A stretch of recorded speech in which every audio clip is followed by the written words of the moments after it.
Y cuando llegaron al lugar llamado de la Calavera, le crucificaron allí, y a los malhechores, uno a la derecha y otro a la izquierda. Y Jesús decía: Padre, perdónalos, porque no saben lo que hacen. Y repartieron entre sí sus vestidos, echando suertes.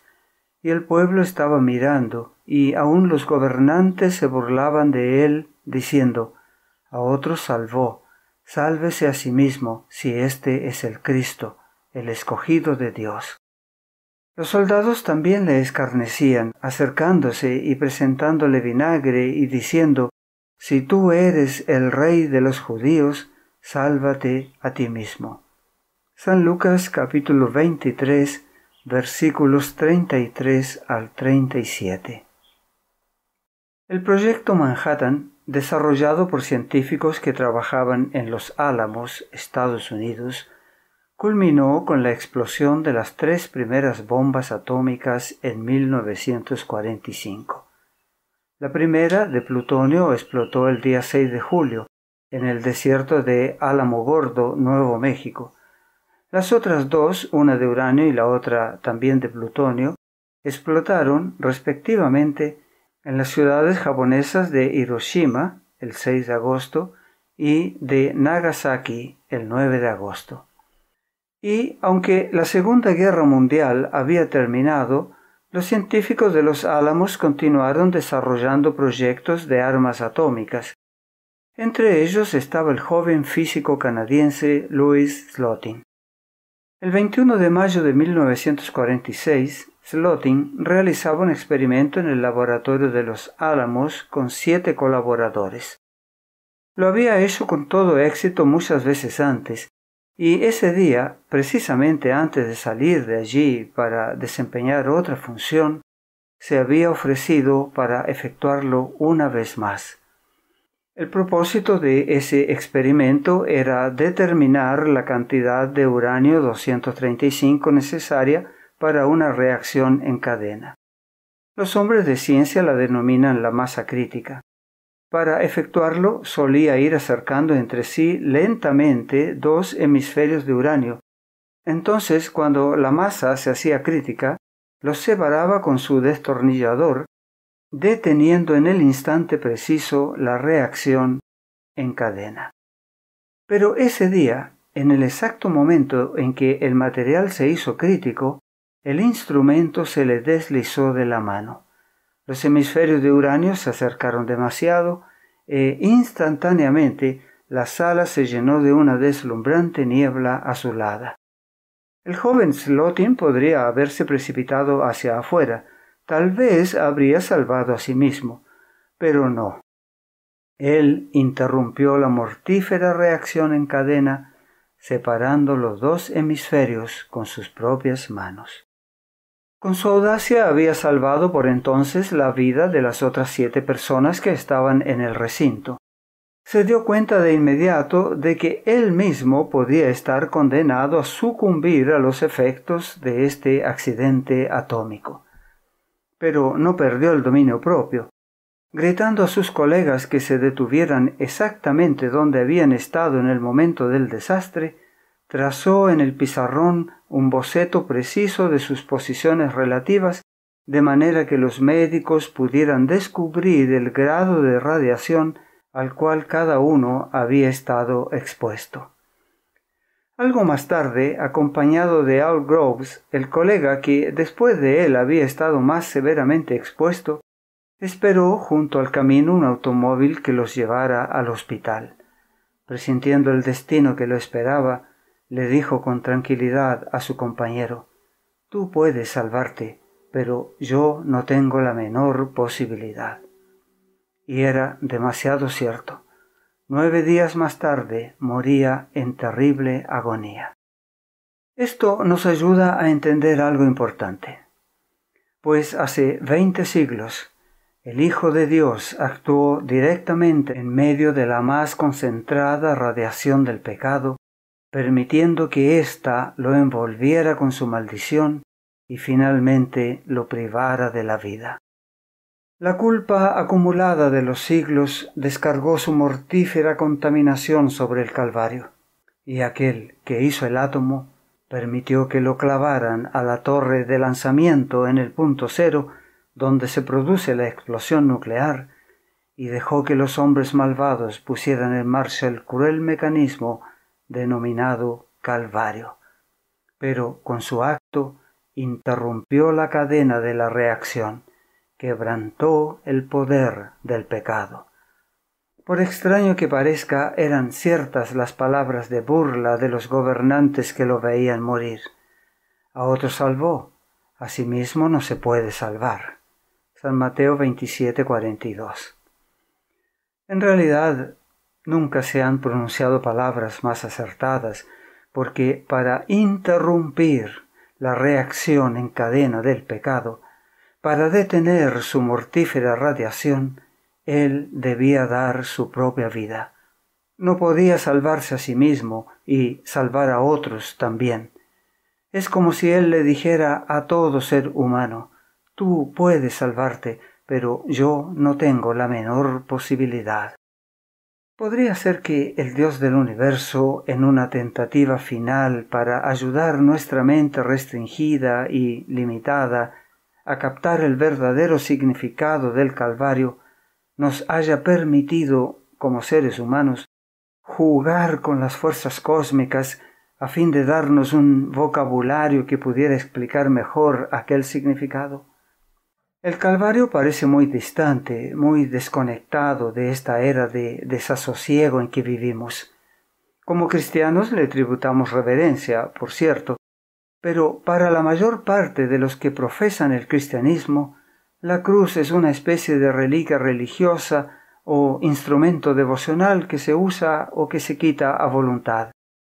Y aun cuando se detengan a pensar en el Calvario, ¿saben realmente lo que significa o por qué ha tenido que acontecer? ¿Por qué al fin y al cabo Jesús tuvo que morir? El Calvario, para millones, no es otra cosa que un inofensivo descanso emocional de las tensiones de la semana, y pocas veces se piensa en él como la cura para una sociedad como la nuestra. Sociedad afligida con el crimen y la delincuencia, los problemas económicos, las dificultades políticas, el desempleo y las enfermedades contagiosas, por cierto.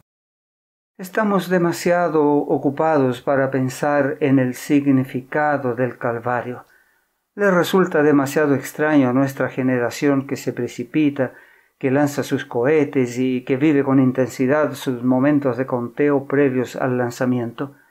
Pero, ¿sabías que el Calvario es el cumplimiento de un cronograma establecido por Dios? ¿Sabías que el Calvario es en sí la culminación de un conteo? Es cierto que entonces las expresiones conteo regresivo, grado cero, lluvia radiactiva y otras no habían nacido. Sin embargo, durante siglos había estado en progreso el más grande de los conteos regresivos. Gálatas capítulo 4 versículos 4 y 5. Pero cuando vino el cumplimiento del tiempo, Dios envió a su Hijo, nacido de mujer y nacido bajo la ley, para que redimiese a los que estaban bajo la ley, a fin de que recibiésemos la adopción de hijos. Cuando vino el cumplimiento del tiempo, Dios envió a su Hijo. Dios tenía una razón para enviar a su Hijo al mundo en esa hora en particular. Era uno de los momentos más oscuros de la historia. Satanás había estado obrando para ahondar y hacer insalvable el abismo entre el cielo y la tierra. Por sus mentiras había envalentonado a los hombres en el pecado. La oscura sombra que Satanás había echado sobre el mundo se volvía cada vez más densa. Mediante el paganismo, él había apartado de Dios a los hombres durante muchos siglos, pero había obtenido su mayor triunfo al pervertir la fe de Israel. Al contemplar y adorar sus propias concepciones, los paganos habían perdido el conocimiento de Dios y se habían ido corrompiendo cada vez más. Así había llegado a suceder también con Israel. El principio de que el hombre puede salvarse por medio de sus obras, que es el fundamento de toda religión falsa y pagana, era ya principio de la religión judaica. Satanás lo había implantado y doquiera se lo adopte, los hombres no tienen barrera contra el pecado. El pueblo al cual Dios había llamado para ser la columna y la base de la verdad, se había convertido en representante de Satanás. Estaba haciendo la obra que el diablo deseaba que hiciera, y seguía una conducta que representaba falsamente el carácter de Dios y hacía que el mundo lo viera como un tirano. Los mismos sacerdotes que servían en el templo habían perdido de vista el significado del servicio que cumplían. Al presentar las ofrendas de los sacrificios, eran como actores de una pieza de teatro. Dios no podía hacer ya más nada para el hombre por medio de ellos. Todo el sistema debía ser desechado. El engaño del pecado había llegado a su culminación. Habían sido puestos en operación todos los medios de depravar las almas de los hombres. El pecado había llegado a ser una ciencia, y el vicio era consagrado como parte de la religión. La rebelión había hundido sus raíces en el corazón, y la hostilidad del hombre era muy violenta contra el cielo.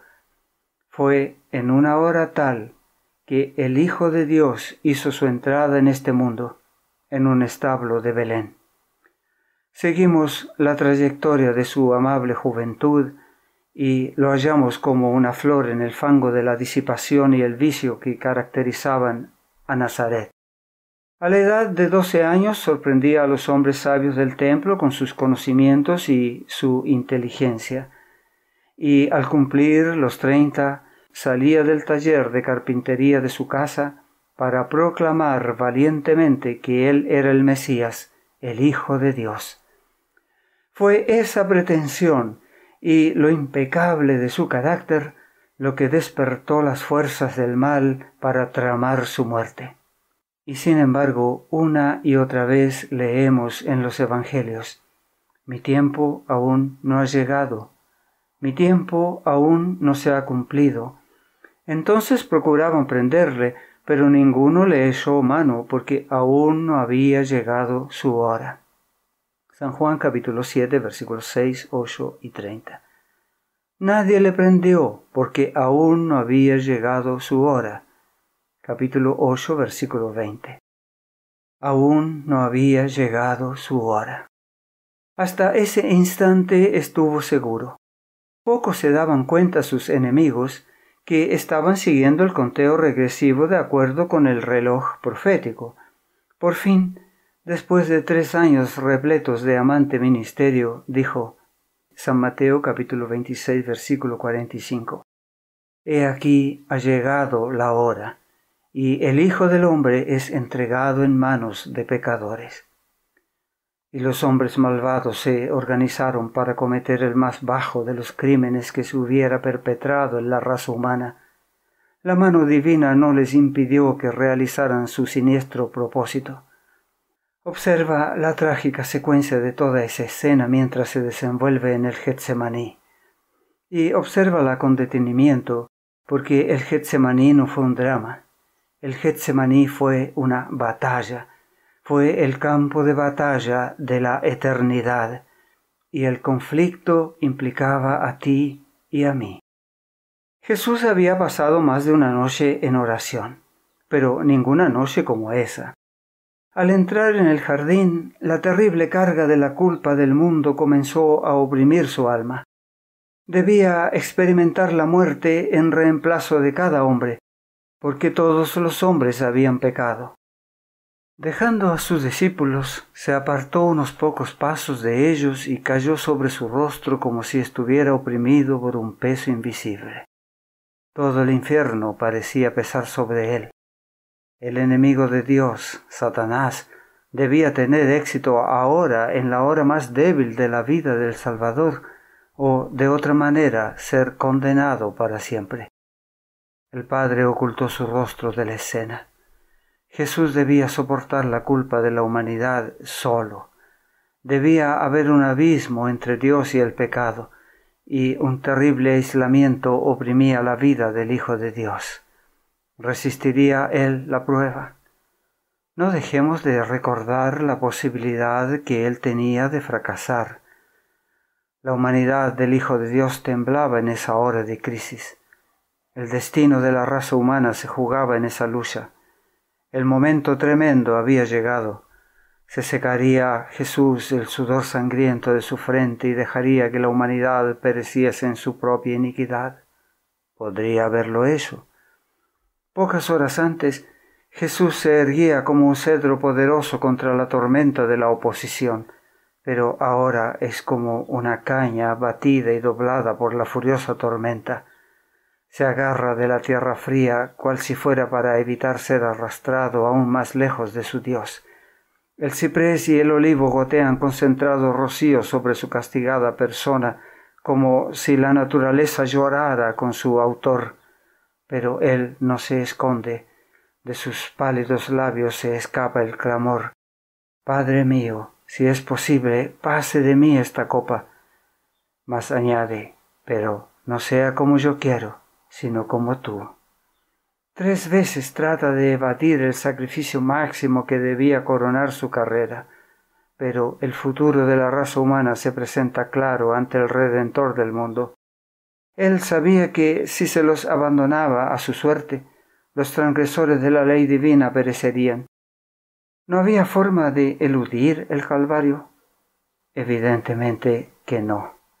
El pecado había impugnado la ley de Dios, y esa ley debía mantenerse en pie, o de otra manera el universo mismo caería. El pecado no podía ser aislado, o ignorado, ni aún desestimado. No había forma en que Jesús pudiera hacerle frente fuera de permitir que su maldición mortífera cayera sobre él mismo. ¿Dónde hay un corazón tan duro que no resulte conmovido por la historia de esa lucha nocturna? ¿Dónde hay emociones tan encallecidas y sentimientos tan helados que no sean sacudidos por el Calvario? Pero, ¿cuántos saben en realidad lo que ocurrió allí? ¿Cuántos saben por qué ocurrió? ¿Por qué Jesús tuvo que morir? La respuesta es sencilla. Una ley había sido quebrantada, una constitución había sido impugnada, y esa ley, esa constitución, debido a que sus preceptos abarcan los principios fundamentales de la justicia, no podía ser puesta a un lado, ni aun para salvar la vida del Hijo de Dios. El hombre perecería si no se presentaba un Salvador. Moriría porque la paga del pecado es muerte. Romanos capítulo 6, versículo 23. Y el pecado es infracción de la ley. Primera de San Juan capítulo 3, versículo 4. Era para satisfacer las exigencias de una ley quebrantada, por lo que Cristo murió en nuestro lugar. Algunos deducen que cuando Cristo murió, la ley de Dios fue abolida. Amigo, te lo digo con toda bondad. Si esa ley pudiera haber sido puesta a un lado, sin peligro para el universo, si sus mandamientos pudieran haber sido abolidos sin comprometer la seguridad del cielo y de la tierra, entonces la muerte de Cristo en el Calvario era innecesaria y sólo constituía un drama sin significado. ¿Comienzas a entender el problema? ¿Comprendes ahora la intensidad, el nuevo y profundo significado de esa lucha del Getsemaní? El Señor podría haber llamado a millones de ángeles a su lado, podría haber dejado al hombre librado al destino que merecía, pero no. Hizo su decisión, salvaría al hombre a cualquier costo para él. Y con sus manos desnudas maneja los hemisferios del pecado que se acercan y heroicamente los separa, haciendo frente a su poder. Esas manos llevarán las señales de aquel encuentro por toda la eternidad, pero en virtud de lo que Él hizo aquella noche, millones podrán vivir. Sale del jardín para hacer frente a la última furia del conflicto. Viene entonces la farsa del juicio y finalmente, cuando el conteo se acerca a su fin, asciende la colina del Calvario. Está en el punto cero. El pecado se hace muy real cuando vemos lo que le produjo al Hijo de Dios. Imagina la escena. La muchedumbre se apretuja con inquieta curiosidad. El Salvador es clavado a la tosca cruz, y ésta es levantada y luego introducida con fuerza en su lugar. Y los hombres piensan que con aquello termina la historia. Desde la turba se eleva el agudo y sarcástico clamor: «¡Sálvate a ti mismo, sálvate a ti mismo, si puedes!». Los espectadores veían solamente a un hombre moribundo y exclamaban: «¡Sálvate a ti mismo!». Pero había una excepción a esta ceguera casi universal. Por encima de las voces de mofa del populacho, un hombre solitario suplica: «Sálvame». No es de admirar que el Salvador se volviera, aún en su mortal agonía, al sonido de esas palabras. Allí había uno que parecía entender. Durante siglos los hombres habían traído corderos inocentes al templo y los habían muerto como una demostración del sacrificio expiatorio del Cordero de Dios que vendría. Ahora el Cordero estaba allí.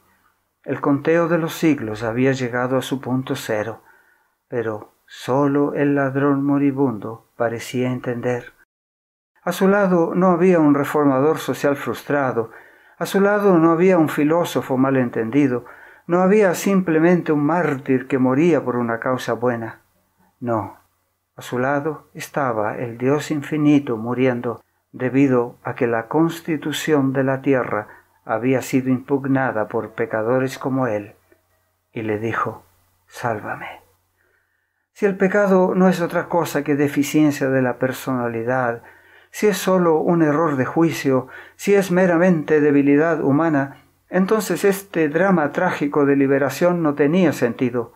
No solo era innecesario, sino terriblemente cruel. Fue el ladrón el que reconoció el problema del pecado como el hombre moderno no está dispuesto a reconocerlo. Se vio a sí mismo no como un producto indefenso del medio ambiente cuya conducta equivocada se debía a algún incidente de la niñez o a alguna disposición desafortunada de los cromosomas y sus genes. No, se vio a sí mismo como un pecador por deliberada elección, y a su lado vio no a un mártir, sino a un sacrificio, y rogó: «Sálvame». Este es el punto. ¿Era Jesús un hombre, tan solo un buen hombre, el mejor hombre tal vez, que moría como una víctima pasiva en las manos de los hombres malos? ¿O era Dios encarnado que pagaba un precio inmensurable por una ley quebrantada? Nunca lo olvides. Si se trataba solamente de un hombre, estamos tan solo describiendo un crimen. Si era Dios, estamos describiendo una ofrenda. Si era solo un hombre, estamos presenciando un martirio. Si era Dios, presenciamos un sacrificio expiatorio. El pecado, con su mortífera radiación, determina muerte. La muerte está en él. La palabra muerte está escrita en cada nervio, en cada músculo, en cada célula de nuestro cuerpo, y toda la raza humana está afectada, y no hay nada que mortal alguno pueda hacer al respecto. Se necesitaba un sacrificio. Un mero mártir no era suficiente. Esta es la razón por la cual Jesús tenía que morir. Este es el significado del Calvario.